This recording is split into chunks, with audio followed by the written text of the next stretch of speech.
은혜 위에 은혜, 말씀이 육신이 되어 성육신 교회, 이런 여러 가지 제목으로 오늘 말씀을 드리겠습니다. 역시 연말을 앞에 둔 2주 전 12월 11일 목요일 날 신문 내용이었습니다. 당시 보기에는 참 제가 보기에 아주 씁쓸한 내용이었는데 글의 제목이 이러합니다. 인간의 부부 충성도 아프리카 들개보다 낮았다. 캠브리지대 35종 포유류 비교 인간 7위 이렇게 되어 있어요. 영국의 옥스퍼드 대학과 쌍벽을 이루면서 세계 학문을 주도했던 캠브리지 대학의 진화인류학과 마크 다이블 교수 팀이 포유류 종류의 일부 일처에 대한 충성도를 비교 연구했는데 그 연구에 따른 결과입니다. 사람은 들개 종류인 미어캣보다는 일부 다처를 잘 지키는 편이었고 비호보다도 사실은 못 지키는 그런 쪽이다. 결국 이것은 이런 얘기입니다. 수컷이 암컷 하나만 만나며 아이를 낳고 사는 일부 일처제의 충성도가 얼마나 하느냐, 그 포유류의 형제 자매를 조사해서 친형제가 많으면 결국은 이것은 이제 일부 일처제가 강화된 거고, 이부 다른 아버지, 이모 다른 어머니가 자꾸 생기면 그것은 일부 일처제가 자꾸 멀어진다. 그래서 그 새끼들을 이제 조사를 해서 결국 친형 친구 관계의 어떤 결과를 내서 비율을 낸 거였습니다. 그래서 이 옥스퍼드 캠브리지 대학 교수팀이 얘기한 그 얘기 결과는 이렇습니다. 가장 높은 포유류는 캘리포니아 사슴쥐가 100%, 이 아프리카 들개는 85%, 3위 타마린드 두더지주는 79.5%, 4위 수염 타마린 원숭이과는 77.6%, 에티오피아의 늑대는 76.5% 5위죠. 6위는 유라시아의 비버 72.9%, 사람은 그 뒤로 66%였다는 거예요. 그 뒤에 8위는 흰손 긴팔 원숭이가 63.5%, 9위가 미어캣이라고, 가보면 이게 쥐같이 벌떡 서가지고 서 있는 강아지가 생긴 미어캣인데 그게 59.5% 9위, 10위는 회색 늑대 46.2%, 산악고릴라 6%, 침팬지 4% 이렇게 돼 있다는 거예요. 자, 물론 인간의 삶은 단순하지는 않습니다. 우리가 알다시피 사별에 의한 재혼 얼마든지 있을 수 있는 일이고요. 폭력이나 혈격간 성격차로 인하여서 부득이한 결국 갈라설 수밖에 없었던 그런 사태, 또 정상적이지 않는 폭력이나 강간 등 속임수를 통한 어떤 그 혼인 빙자를 했던 그런 가늠으로 말미암은 임신, 어쩔 수 없는 상태고요. 요즘 더구나 이 포스트 모던 시대의 기존 질서가 파괴한 시대에서 삶의 구조 속에서 자선책을 모색하는 가운데서 10분 이루한 것은 이해됩니다. 이것이 너무나 급하게 증가되고 있다는 거예요. 가정을 비롯한 인간의 모든 삶이 하나님이 본래 지어졌던 그런 아름다운 세계에서 점점 멀어지고 하나님과는 거리가 멀은 당신들만이 어떤 삶을 오늘 여기 인간 바벨탑을 쌓고 있는 곳이 아니라는 이야기입니다. 그에 비하면 인간들은 지금 하나님 형상을 떠나서 자꾸 세상으로 가고 있지만 하나님은 그렇지 않다는 거예요. 하나님은 우리에게 여일하게 그 아들 독생자를 땅에 보내셔서 그들을 구원하시기까지 끝까지 사랑하시고 그들을 끝까지 돌보시고 그들과 함께 하신다는 이야기입니다. 그러니까 여러분, 지금은 더 개칠함은 화가가 그린 그림에 보면은 버림받은 예수라는 그런 유명한 그림이 있답니다. 이렇게 얘기합니다. 높은 바울의 성당 계산에 예수님이 서 계십니다. 주님은 성당 그 강단 중앙에 계시지만 사람들은 여러 가지 현상이 벌어집니다. 스포츠 신문을 열심히 읽고 있는 사람, 휴가 여행을 위해서 택시를 잡으려는 사람, 길을 걸어가면서도 시험관을 들여보는 과학자, 친구 서너 명이 팔을 휘두르며 열렬히 토론을 하지만 사실 예수와 상관없는 토론을 하고 있는 사람, 간호사 제복을 입은 한 여자만이 견눈질로 힐끔힐끔 예수를 쳐다보는 정도의 그런 관심을 가지고 있다는 얘기입니다. 오늘 예수께서 이 땅에 오셨지만 당신을 위해 내어주셨지만 많은 사람들은 사실 구원의 소식과 진리는 상관없이 당신의 길들을 가고 있고 당신의 교리에 빠져있고 당신의 논리에 빠져있다는 겁니다. 이것이 오늘날 성탄을 눈앞에 둔 세계의 모습이라는 겁니다. 하지만 오늘 주님은 우리에게 그렇게 하지 아니하시는데 그 대표적인 건 뭐냐면 성육신 하시는 주님이라는 겁니다. 바닷가에 모래알보다도 많다는 표현을 찾았습니다만 이건 제가 만드는 얘기 아니고 과학자들 한 얘기입니다. 하늘의 별이 얼마나 많으냐, 바닷가의 모래보다 많다는 겁니다. 끝이 없는 세계. 어제 신문에도, 오늘 신문인가요? 오늘 안 오고 어제 신문에도 보니까 우주 사진도가 나와서 이게 멀리 객관적으로 찍은 우주 사진도가 가운데 뭐 레이저 이렇게 펄게 되면 이게 둥그렇게 타원이 나왔습니다. 어쨌든 그 바깥은 까만데 거기도 사실 우주잖아. 근데 일단 보이는 세계를 우주 사진이라고 하는데 그 세계에 지금 별이 얼마나 많으냐? 이건 뭐 말을 할 수 없다는 겁니다. 우리가 눈에 보이는 세계만 하더라도 이 음만이 큰 우주가 있다면 지구는 콩알만도 못하고 모래알만도 못하기 작다는 겁니다. 그 우주, 그걸 지으신 하나님, 그 하나님이 그 하늘 보좌를 버리고 그의 아들을 이 땅에 보내셔서 피 흘려 죽게 하셨고 우리의 은혜의 도를 선포하셨으니 그 사랑만큼은 영원하다는 겁니다. 이제는 본문으로 돌아옵니다.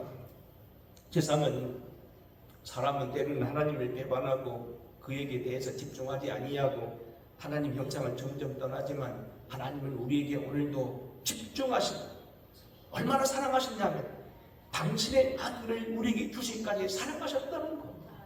그 대표적인 사례가 오늘 바로 14절입니다. 말씀이 육신이 되어 우리 가운데 거한다는 얘기입니다. 결국 오늘 여기 말씀이 육신이 되어 우리 가운데 거한다는 이 말은 여러분이 뭐 설교 시간에 한 귀로 듣고 한 귀로 잊어버렸나 모르지만 수없이 설명될 거예요. 소위 이야기는 유명한 전문 용어로 인카네이션, 사람이 육으로 들어온 인간으로 들어왔던 유명한 그러한 성육신 교리입니다만 정확한 표현은 어쨌든 우리가 이 하나님이 우리에게 인간의 몸을 입고 오셔서 우리와 똑같이 되셨다 그런 얘기예요. 기독교의 주님의 사랑을 가장 신학적으로 완벽하게 표현한 단순한 이 마디, 이 소견은 무슨 비밀이냐는 거예요. 말씀이 육신이 되어서 우리 가운데 거기서 어떤 일이 벌어지게 됐느냐, 우리가 그 영광을 보니 아버지 독생자의 영광이요 은혜와 진리가 충만하더라. 인간이 은혜와 진리를 추구한다고 하면 은혜와 진리가 충만한 게 뭐냐면 바로 인카네이션이 있다는 얘기입니다. 돌아가서 8절에 이렇게 말합니다. 말씀이 육신이 되어 어떻게 됐느냐? 본래 하나님을 본 사람이 없을 때 아버지 품속에 있는 독생하신 하나님이 나타내셨느니라고 했어요. 옛날 성경에 다 나타나셨다고 되어 있는데 이번 성경은 헬라어 원어의 처음 번역에 반영해서 이거는 나타내셨다는 약간 비동경을 쓰고 있습니다. 하나님이 보내셨다는 겁니다. 우리가 되게 알기로는 예수 그리스도는 그저 그냥 중보자고 우리 구원자로서 사랑이 많으신 분이시지만 하나님을 엄격하신 분이라 우리를 생각할 때 너를 주려고 하는데 아들이 우리 대신해서 진 걸로 생각하지만 아니라는 겁니다. 하나님이 우리를 구원하시기 위해서 당신의 아들을 동의를 받아 이 땅에 보내셨다는 겁니다. 독생하신 하나님이 나타내셨다는 겁니다. 성탄절을 몇분 앞둔 2절, 오늘 이 주일날 오늘 요한복음 1장 14절에 말씀이 육신이 되었다는 이 말씀 속 또 18절에 보면 아버지의 품속에 있는 독생하신 하나님이 나타내셨다는 이 말씀을 중심으로 해서 몇 가지 보겠습니다. 기독교의 가장 중요한 말씀이 육신이 된 성육신에 대한 교리입니다. 첫째로 오늘 여기 말씀이 육신이 되었다는 이 성육신의 교리는 말씀 그대로 하나님께서 하늘 보좌를 버리고 이 땅에 그의 아들을 보내셔서 우리의 모양으로 보내신 하나님의 지극한 사랑과 그 사랑을 위한 희생이라는 겁니다. 말씀이 육신이 되어 우리 가운데 거하셨다. 인카네이션은 자기 비하도 들어있고요, 사랑에 대한 이야기도 들어있고요, 이것은 로마서의 핵심 교리와도 같다는 얘기입니다. 로마서 5장 8절 비슷한 기절이 이런 기절이 있습니다. 우리가 아직 지연되었을 때 그리스도께서 우리를 위하여 죽으심으로 하나님께서 우리에게 대한 자기의 사랑을 확증하셨느니라. 우리가 여전히 아직 죄되었을 때 깨닫지 못하고 끝까지 등을 대고 하나님을 향하여 우리가 바벨탑을 쌓고 있고 하나님 형성을 모르고 있지만 아직 죄인이 있었을 때도 불구하고 그 하나님께서 당신 아들을 보내셔서 우리에게 대한 자기의 사랑을 확증하셨다는 겁니다. 그러니까 우리가 잘 알다시피 지난주에 공부했던 요한복음 3장 16절도 마찬가지입니다. 하나님이 세상을 이처럼 사랑하사 독생자를 주셨으니 이는 저를 믿는 자마다 멸망치 않고 영생을 얻게 하려 하십니다. 믿는 자마다 멸망치 않고 영생을 얻게 하려 하심이라. 하나님이 그 아들을 세상에 보내신 것은 세상을 심판하려 하심이 아니요 그로 말미암아 세상이 구원을 받게 하려 하셨다는 겁니다. 악을 미워하시고 공의로우신 하나님이지만 또한 그 공의와 대신에 인간을 사랑하셔서 그 인간을 심판하지 아니하시고 화목제물인 예수를 보내셔서 그 예수를 받으시는 대신 그분의 대신 우리를 죽게 함으로 우리를 구속하셨다는 겁니다. 우리를 속량하셨다는 겁니다. 용서해 주셨다는 겁니다. 어렵지만 한번 들어보겠습니다. 말씀이 육신이 되었다는 신앙용어는 아주 기독교의 경기라고 얘기했는데 말씀에 대한 이야기입니다. 말씀이라는 것은 이게 성경에 기록되어 있는 헬라어로 로고스라는 말도 되어 있는데 여러분 말을 듣지요? 서울에 있는 교회 중에서 큰 교회도 로고스 교회도 있고 책 이름도 로고스라는 책도 있고 로고스 합창단도 있고 로고스라는 말이 많이 쓰는데 로고스라는 말이 뭐냐? 우리는 말씀으로 표현하는 이 말은 뭐냐면 본래는 수집하다, 계산하다, 목록 혹은 말 등을 의미합니다. 중국어로는 이것을 뭐라고 되어 있냐면 타오, 우리말 도라고 되어 있습니다. 명자가 그랬지요. 사람이 물에 빠지면 사람이 건질 수밖에 없지만 국가가 어려움 당하면 도로서밖에 구할 수 없다. 유명한 얘기를 했는데 그 도를 말합니다. 세상의 원리, 세상의 가장 근본적인 그 섭리, 만약에 전능자가 있다면 그 전능자인 그분이 세상을 움직이는 어떤 법칙이 바로 이 로고스라는 겁니다. 그래서 이 철학적인 의미에서 로고스는 어떤 법칙을 말하는 의미, 구조, 내용을 말합니다. 형이상학적 실체나 사물을 이해할 수 있는 법칙을 말합니다. 우주론적 실체를 표현하는 개념이라는 말로 통하고 있습니다. 다시 말하면 모든 우주 속에서 가장 근본이 되는 질서, 어떤 섭리, 어떤 창조된 비밀, 아주 넓은 개념이에요. 이 말이 바로 로고스예요. 이 로고스라는 영어는 플라톤 철학에 심취했던 유대 신학자였던 유대 철학자 알렉산드르의 필로라는 사람에 의해서 사실 굉장히 잘 설명됩니다. 이 필로라는 사람은 알렉산드리아 출신 유대인 신학자인데 그렇게 표현합니다. 그분은 이 로고스를 하나님과 세상 사이의 중재자로 표현합니다. 로고스는 결국 하나님의 창조의 능력의 총화이시며 세상을 질서 있게 다스리는 어떤 존재라는 겁니다.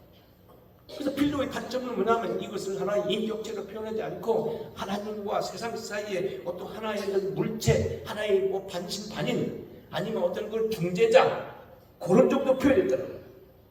근데 오늘 여기 이러한 로고스 표현은 아마 필로의 표현은 잠언서도 마찬가지일 거예요. 지난주 주일 오후에 우리가 잠언서 8장에 대해서 공부했습니다만 지혜에 대해서 말하면 뭐라고 얘기합니까? 나 지혜는 창세전에 있었다. 바다가 놓이고 하늘이 놓이고 언덕이 생기기 전에 안개와 비가 있기 전에 내가 있었다. 내가 하나님과 함께 있어서 창조자가 되었다. 거기도 지혜라는 놈은 예수 그리스도 로고스를 말합니다. 막 그런 점 있을 거예요. 근데 이러한 필로에 의한 것 그리고 유대 사상이던 로고스가 구체화된 게 뭐냐면 요한복음 1장입니다.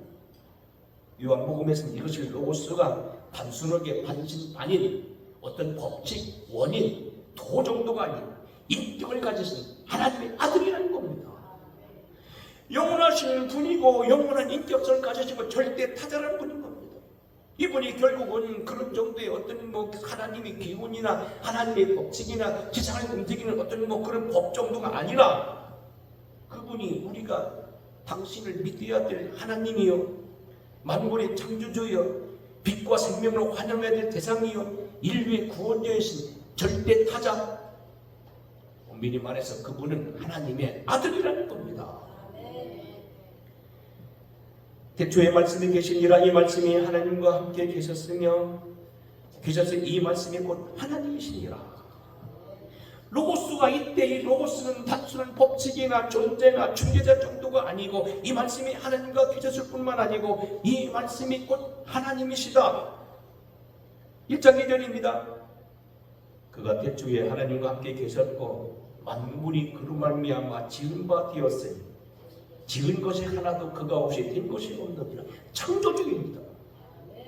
4절입니다. 그 안에 생명이 있었으니 이 생명은 사람들의 빛이라. 빛이 어둠에 비치되 어둠에 깨닫지 못하더라. 이 생명 빛 사람을 살리는 거라는 겁니다.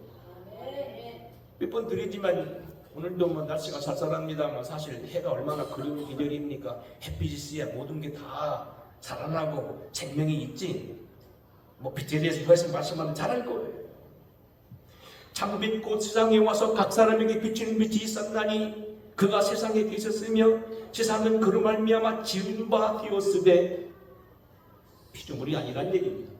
세상이 그를 알지 못하였고 자기 땅에 오매 자기 백성이 영접하지 아니하더니 영접하는 자 곧 그 이름을 믿는 자들에게는 하나님의 자녀가 되는 권세를 주셨다. 결국 이 로고스는요, 하나는 우리가 머리로 알고 있어야 될 어떤 법칙이나 수학 공식이나 어떤 뭐 중요한 책이나 어떤 뭐 담론을 글자가 아니라는 겁니다. 이분은 우리가 영접하고 환영하고 동행하고 말하고 듣고 우리가 묻고 대답할 그런 하나님의 분, 예배해야 될 절대 타자, 엄연한 한 존재로 계신 하나님이라는 겁니다. 근데 그분이 어떻게 됐느냐? 육신이 됐다는 겁니다. 말씀 로고스를 공부했으니 이제 육신에 대해 공부하겠습니다. 육신이라는 말은 역시 헬라어로 성경에서 기록되어 보면 사르크스라는 말로 되어 있습니다. 이 사르크스라는 말은 뭐냐면 하나님을 대신하여 나타나는 어떤 이런 좀 천박한 인간, 하늘과 땅 사이의 어떤 그 차이, 거룩함과 비천함, 신성에 대립한 세속, 열악함에 대비한 유한을 가리키는 겁니다. 그게 헬라어로 보면 이 육체란 말이 두 가지가 말인 몸이란 말은 이제 지금 우리가 공부하는 사르스란 말이 있고 소마란 말도 있는데 소마란 말은 단순히 몸이란 소리예요. 이 소마란 말은 뭐냐면 여기 유리가 아니고 사람이다, 살이다. 나무 딱딱한 쇠나 뭐 조각이 아니라 물체가 아니고 사람이다 할 때 소마란 말을 쓰는데 여기 사르크스란 말은 뭡니까? 주로 부패하고 도덕적으로 악하고 인생의 또 다른 표현으로서 하나님 앞에서 좀 질이 떨어지는 좀 불량하다는 이상하고 좀 저질적인 그런 모습의 육체라는 겁니다. 아마 어쩌면 우리가 가장 잘 표현한 말씀 가운데 그것은 구약 성경이 때문에 다르지만 같은 뜻이라고 봅니다만 창세기 6장에서 나옵니다. 노아 시대 사람들이 죄가 반영하니까 하나님이 그들을 심판하고 있는데 그때 사람 표현이 뭐라고 합니까? 저들이 하나님을 떠나서 자기 멋대로 결혼하고 자기들 살아가다가 저들이 육체가 되었다고 했어요. 그때 말하는 게 뭐냐? 바로 이 사르크스예요. 하나님의 말씀을 받아 살고 이 땅에서 번성하며 창대하며 하나님의 형상을 가지고 은혜롭게 살아가는 그 인간들이 그 인간대로 살지 못하고 하나님의 형상을 떠나서 버러지처럼 살아가는 모습이 된다고 할 때 두 녀석이 고깃덩어리 됐다고 하는 얘기는 말입니다. 고깃덩어리한 소리입니다. 놀라운 건 뭐냐면 주님이 바로 이 고깃덩어리가 우리에 오셨다는 겁니다. 우리를 살리기 위해서입니다. 결국 오늘 여기 로고스라는 말은 하나님이 우리에게 제2인자 하나님의 아들이 하나님의 본체라고 한다는 육신은 형편없는 제약된 인간의 제약된 모습으로 오셨다는 얘기예요. 그래서 이 인간은 결국은 주님께서 이 땅에 계실 때도 피곤해 하셨고요, 목말라 하셨고요, 때로는 통분해 하셨고요, 눈물을 흘리셨고요, 때로는 분노도 하셨고요, 갈등도 하셨고요, 고민도 하셨고요, 십자가 눈앞에 두고는 그가 고통도 하셨어요. 그리고 십자가 앞에서는 엘리 사박단이 어찌하여 하나님 나를 버리시냐고 그 절규까지 하셨어요. 그게 인간의 몸이라는 겁니다. 결국 이 얘기는 무슨 얘기입니까? 도저히 믿기지 않는 그분, 우리를 위하여 당신의 모든 걸 내어놓으셨다는 거예요. 그러기에 오늘 여기 우리는 말씀이 육신이 되었다는 성육신의 교리는 결국 인간에 대한 지극한 사랑이지만 그 속에는 주님의 자기 비하가 들어있고 겸손이요 희생이라는 것을 기억해야 됩니다. 성육신은 바로 우리를 사랑하신 하나님의 계시가 바로 성육신입니다. 우리를 사랑하시기 때문에 우리까지 내려오셨다는 겁니다. 이러면 우리가 다음에도 다시 설명하겠습니다만 유명한 덴마크의 절인 가운데 키에케고르라는 사람이 있습니다. 키에케고르 유명한 사람이죠. 아마 여러분 중학교 정도 다녔으면 키에케고르라는 사람 얘기 들어봤을 거예요. 이 사람은 개신교 신학자인데 철학자 중 하나입니다. 이렇게 말합니다. 어느 날 왕자가 백성을 보살피기 위해서 왕이 되기 전에 민정시찰을 나갑니다. 나가보니까 사람들이 이러저런 사람이 있었고 열심히 일하는 사람도 있지만 고통의 사람도 있고 많은 걸 보게 되고 그가 눈물을 흘리고 그런 걸 다 성경책에 저 쪽지다 적어놓고 그러고 있습니다. 근데 한 산골을 지나가다가요 정말로 아름다운 여자를 봤어요. 얼굴도 예쁘지만 마음씨가 착하고 부모에게 효도하는 모습을 보고서 너무 반해가지고 그를 왕자비로 데려오기 결심합니다. 그런데 자기가 어떻게 합니까? 왕자의 신분을 밝히지 않고 다시 집에 들어갔다 교복을 입고 가서 그에게 구애를 했다는 거예요. 왕자지만 왕자가 결혼하자고만 안 할 사람이 누가 있냐는 거예요. 근데 그건 진정한 사랑이 아니라는 겁니다. 그것은 권세를 이용한 사랑이고 그것은 권위를 위한 사랑이기 진정한 사랑이 아니라 해서 그가 다시 왕자의 신분을 내버리고 병복을 입고 인간 하나의 한 사람으로 그에게 나와서 그에게 결국 구원을 하고 결국 결혼했다는 겁니다. 그게 바로 우리의 그리스도의 어떤 그 사랑이라는 겁니다. 일단 그리스도의 성육신은 하늘 보좌를 버리고 이 땅에 오신 하나님의 지극한 사랑을 의미합니다. 두 번째는 이 성육신은요 또한 우리에게 뭐라고 얘기합니까? 새로운 질서가 회복됐다고 얘기합니다. 거기 이미 말씀드린 대로 말씀이 육신이 되어 우리 가운데 거하심에 그래놓고 그 나타낸 결과가 뭡니까?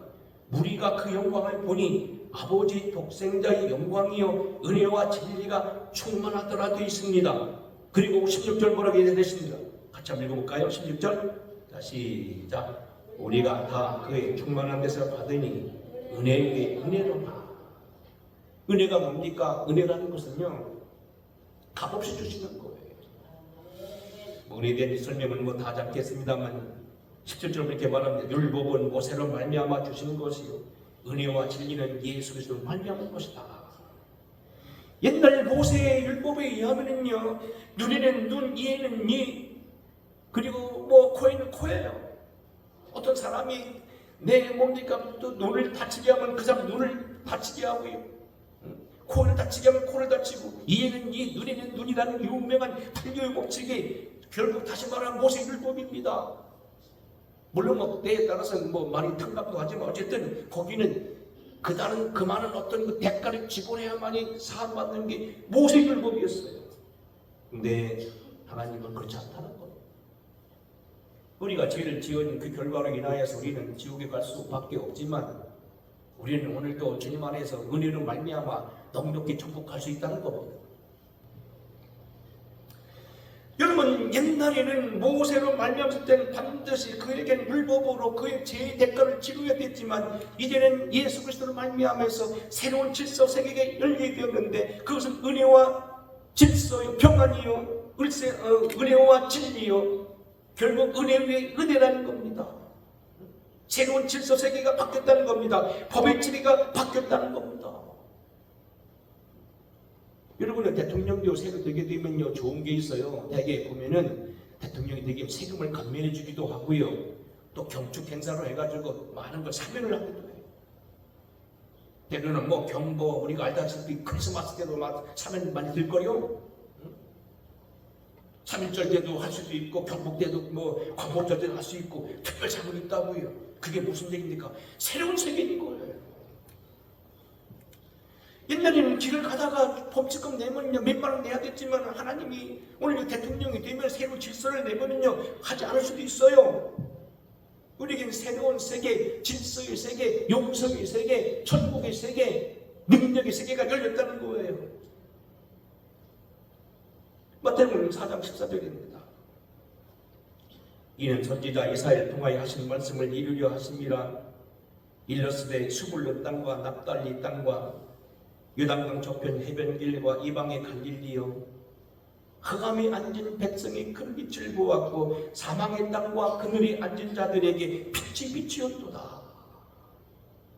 이방 땅처럼 무시를 받고 변방 땅과 같이 잊었던 땅이 이제는 그 빛에 큰 빛이 임하였고 그곳에 성령의 빛이 임했다는 겁니다. 결국 이건 누가복음 4장 18절 말씀대로 주의 성령이 이에게 임하였으니 가난한 자에게 복음을 전하고 기름을 부으시사 포로된 자의 자유를, 눈먼 자의 다시 보게 함을, 눌린 자를 자유케 하며 주의 은혜의 해를 전파했다.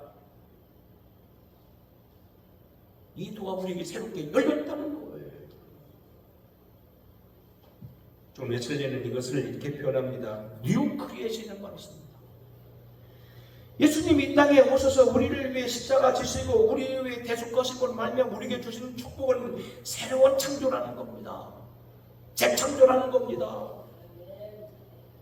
그래서 여러분들이 이제 다음 주 오게 되면 이 뒤에 있는 포스터가 바뀌게 됩니다. 이제 플래카드가 바뀌게 되는데, 이번은 제가 고민하다가 이렇게 생각해봐. 갑자기 천지창조의 그림을 그려놨어요.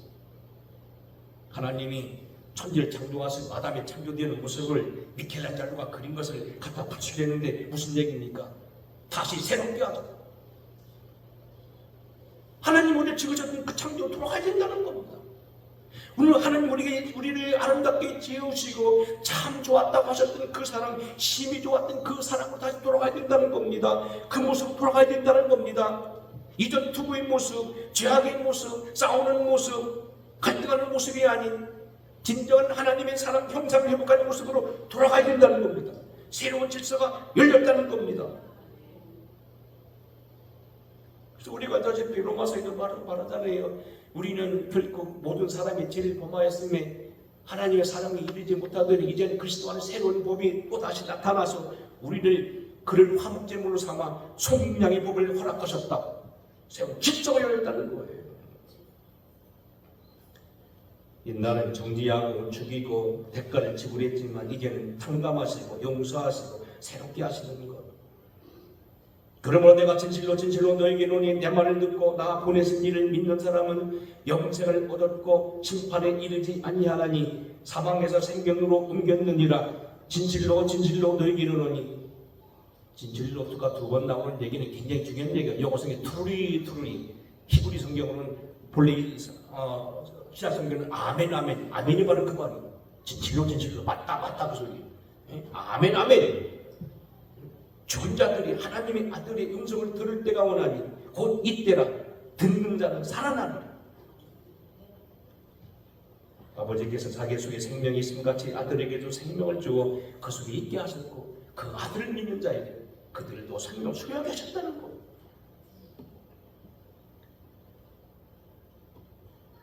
말씀이 육신이 되어 이 땅에 오셨던 성육신은 우리에게 새로운 질서를 선포하고, 그토록 말씀이 뭐냐면 하나님의 독생자의 영광, 그토록 영원하던 하나님을 보게 된 영광입니다.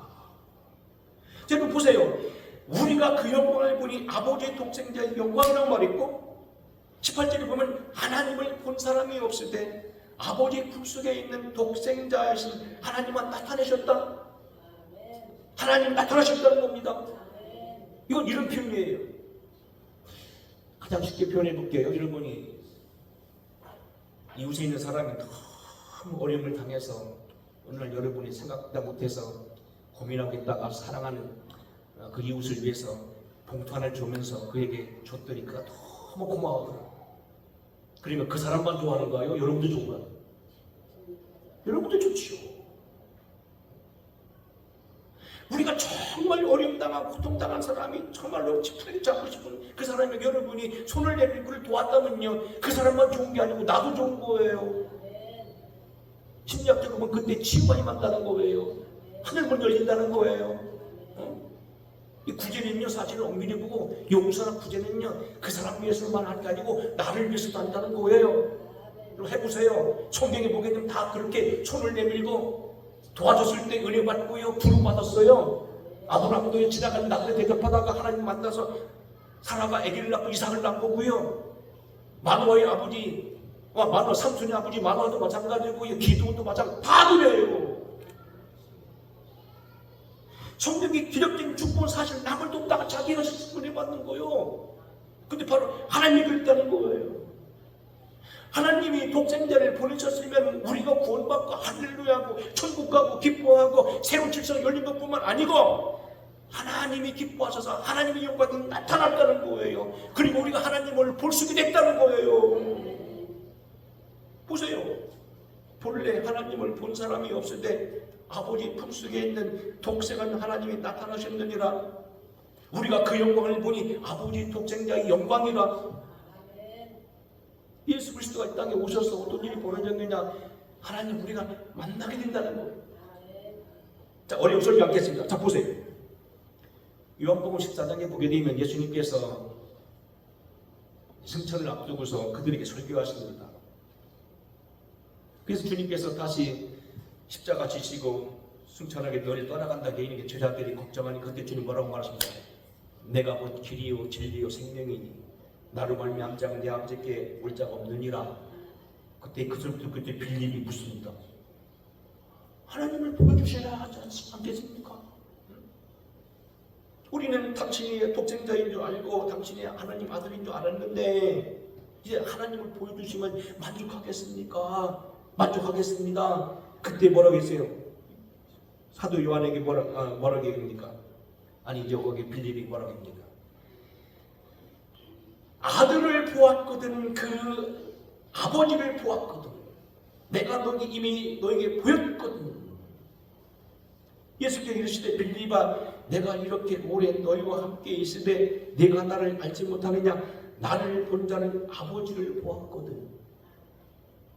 성탄은 우리가 주님의 은혜를 받은 것뿐만 아니고 당신이 이 땅에 비천한 말물간에 오셔서 우리를 구원하실 뿐만 아니고 우리가 하나님을 보게 된 계시문이 열렸다는 겁니다. 아버지 영광을 보게 됐다는 겁니다. 그게 바로 유명한 오늘 본문 말씀. 아버지 독생자의 영광이요 본래 하나님을 본 사람이 없을 때 이제 그의 이름으로 말미암아 우리가 하나님을 본받았다는 거예요. 말씀을 정리하겠습니다. 성탄절이 내일 모레로 다가왔습니다. 하늘 보좌를 버리고 낮고 천한 땅을 오셨던 주님 안에서 우리는 다시 한번 어떻게 주님을 맞이할까 하는 것을 눈여겨봐야 될 거라고 거듭거듭 말씀합니다. 예수님 오셨을 때에 아까 지금은 또 캐티라는 사람이 쓴 그 그림에 보니까 예수님은 강단에 계시는데 사람들 다 자기 쳐다보고 시험 만들고 하고 저들끼리 토론하고 있고 예수님은 버려두고 있다고 그러는데 사실 보면 어떡합니까? 주님 제대로 맞이한 사람은 10손가락 안쪽입니다. 우리가 수요가 왔잖아. 예수님의 어머니 아버지, 세계 요한의 어머니 아버지, 그 이모들이 있잖아요. 사가랴와 엘리사벳, 또 그리고 누구예요? 동방 박사들 2명, 3명, 목자들 2명, 또 그리고 뭡니까? 성시몬, 안나 11명. 그런 정도예요. 서기관들은 너무 잘 알았어요. 동방 박사들이 와가지고 유대인의 왕으로 나신 데가 어디 있뇨 하니까 이 헤롯 대왕 놀래가지고서 그런 놈이 어디 있느냐 하니까 여기 서기관들이 그래요. 성경에 보면 미가서에 보니까 베들레헴에 나타나면 당시 베들레헴 나설 겁니다. 누구 말대로 속된 얘기 뚫어지기잖아. 근데 그 사람들 경배하지 않았어. 어떻게 우리가 주님을 바로 믿고 바르게 경배하느냐는 것은 방법론적인 얘기입니다만 성탄절을 우리가 의미있게 알기 위해서 오늘 설교를 해보았습니다. 하늘 보좌를 버리고 이 땅에 오신 주님, 우리를 위한 사랑이고 그것은 새로운 질서의 선포고 더 나아가서 이것은 우리에게 하나님을 나타내신 하나님의 영광입니다. 누가 보면 그런 말씀이 있어요. 그때 예수께서 성령으로 기뻐하셨다고. 우리에게 같이 오셔서 전도하는 걸 기뻐하셨고 이사야서 보면 그가 자기의 영혼의 수고한 모습을 보고 만족하실 것이다. 주님도 기뻐하셨다는 얘기입니다. 하늘의 영광이 여기 임하게 된다는 겁니다. 내가 그를 도와주니 그만 기뻐하는 게 아니라 나도 기쁘다는 얘기입니다. 이 하나님의 영광이 여러분 있기를 바라고요. 성탄절 말씀이 육신이 되어 이 땅에 오셨던 주님이 저와 여러분 가슴에 충만히 임하게 되는 이런 축복이 있기를 주의 이름으로 축원합니다. 고마우신 아버지, 오늘도 주님 안에서 주어진 말씀과 은혜를 힘입기를 원합니다. 아버지의 독생자의 영광에 머무는 우리가 되게 하여 주시고, 오늘도 주의 사랑과 은총 가운데서 주님만 이루는 우리 되게 하옵소서. 하나님의 아들 영원한 노구스 주님이 우리에게 오셔서 천한 육신의 몸을 입고 우리가 통행하셨다는 사실을 기억하게 하여 주시고, 이 사랑을 힘입는 죄들로 하여금 아름다운 성탄, 기쁜 성탄, 뜻 있는 성탄으로 영접하게 하옵소서. 예수님의 이름으로 기도합니다. 아멘. 찬양하겠습니다.